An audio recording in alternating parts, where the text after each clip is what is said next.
ഈയിടെയായിട്ട് ബാംഗ്ലൂർ വ്ളോഗ്സ് എല്ലാം കുറച്ച് കൂടുതലാണെന്ന് എനിക്കറിയാം. ഞങ്ങൾ എപ്പോൾ പുറത്തു പോയാലും കുറച്ച് വീഡിയോസൊക്കെ അധികം എടുത്തു വെച്ചിട്ടുണ്ടായിരുന്നു കേട്ടോ.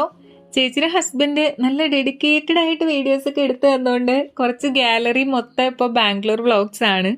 അപ്പം ഞാൻ വിചാരിച്ചു അത് ഡിലീറ്റ് ചെയ്ത് കളയണ്ട, നമുക്കങ്ങ് എഡിറ്റ് ചെയ്ത് ഇടാന്ന്.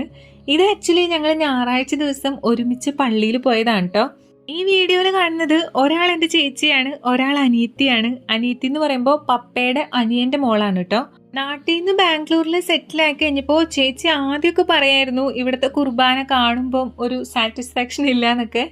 പിന്നെ പിന്നെ പോകെ എല്ലാം അങ്ങോട്ട് ശീലാവും എന്ന് പറയുന്ന പോലെ ഈ പള്ളിയും ഇവിടുത്തെ കുർബാനയൊക്കെ ഇപ്പം ഇവർക്ക് വളരെ ഫെമിലിയർ ആണെങ്കിലും എനിക്ക് ഈ പള്ളി കണ്ടപ്പോൾ ഒരു പ്രത്യേകതയൊക്കെ തോന്നിയിട്ടുണ്ടായിരുന്നു. നാട്ടിലെ പള്ളികളും പള്ളിയിൽ വെച്ചിരിക്കുന്ന രൂപങ്ങളിൽ നിന്നൊക്കെ ഒരുപാട് വ്യത്യാസമുള്ള പോലെയൊക്കെ ഫീൽ ചെയ്തു കേട്ടോ. നമ്മൾ കുർബാനയ്ക്ക് വേണ്ടിയല്ല പോയത്, നമ്മൾ ജസ്റ്റ് പ്രാർത്ഥിച്ചിട്ട് ഇറങ്ങാന്നുള്ള രീതിക്കാണ് പോയത്. അതുകൊണ്ട് തന്നെ ഒരു അരമണിക്കൂർ അവിടെ ഇരുന്ന് പ്രാർത്ഥിച്ചിട്ട് നമ്മൾ ഇറങ്ങിയിട്ടുണ്ടായിരുന്നു കേട്ടോ. പിന്നെ നമ്മൾ നേരെ പോയത് കമ്മനഹള്ളിയിലോട്ടാണ്. ചേച്ചിയും ചേട്ടനും താമസിക്കുന്ന അപ്പാർട്ട്മെന്റിന്റെ കുറച്ചെങ്കിലും അടുത്തുള്ള ഒരു ഷോപ്പിംഗ് സ്ട്രീറ്റ് എന്ന് പറയുന്നത് കമ്മനഹള്ളിയാണ്. സൺഡേ ആയതുകൊണ്ട് ആർക്കും ഒത്തിരി അങ്ങോട്ട് ട്രാവൽ ചെയ്യാനുള്ള മൂഡൊന്നും ഉണ്ടായിരുന്നില്ല. എന്നാൽ പിന്നെ നമുക്ക് കമ്മനഹള്ളി തന്നെ പോവാന്ന് വിചാരിച്ച് കാർ ഒരു സൈഡിൽ അങ്ങ് ഇട്ടിട്ട് നടന്നാണ് പോയിട്ടുണ്ടായിരുന്നത്. അതിൻ്റെ ഇടയ്ക്ക് നമ്മൾ നമ്മുടെ സബ്സ്ക്രൈബറിനൊക്കെ കണ്ടു. ബാംഗ്ലൂർ വെച്ച് നമ്മുടെ സബ്സ്ക്രൈബറിനൊക്കെ കണ്ടപ്പോൾ എനിക്ക് ഒത്തിരി സന്തോഷമായിട്ടോ. പക്ഷെ വീഡിയോ ഒന്നും എടുത്തില്ലായിരുന്നു. പിന്നെ നമ്മൾ നടന്നു പോകുന്ന വഴിക്ക് അത്തിപ്പഴം പോലെ ഇരിക്കുന്ന ഒരു സംഭവം കണ്ടു.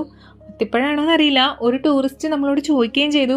എന്തായാലും നമുക്കും അറിയണ്ടായില്ല, അവർക്കും അറിയണ്ടായില്ല. പക്ഷെ നല്ലൊരു സ്വീറ്റ് ഫ്രൂട്ടി സ്മെല്ലൊക്കെ ഉണ്ടായിരുന്നു. കഴിക്കാൻ പറ്റുമോ എന്നറിയാത്തത് കൊണ്ട് കഴിക്കാൻ നിന്നില്ല. ഇനി എങ്ങാനും പണി പാളിയാലോ. അങ്ങനെ അതൊക്കെ കണ്ട് കുറേ നേരമൊക്കെ വർത്താനൊക്കെ പറഞ്ഞ് ഞങ്ങളിങ്ങനെ നടന്നു. ആക്ച്വലി ഈ വ്ളോഗ് ചെന്ന് അവസാനിക്കുന്നത് കമ്മനഹള്ളി സ്ട്രീറ്റ് ഷോപ്പിങ്ങിലാണെങ്കിലും തൽക്കാലം ഞാൻ ഇവിടെ വെച്ച് നിർത്താണ് കേട്ടോ. അല്ലെങ്കിൽ നമ്മുടെ വ്ളോഗ് ഒരുപാട് നീണ്ടുപോകും. അപ്പോൾ ബായ്.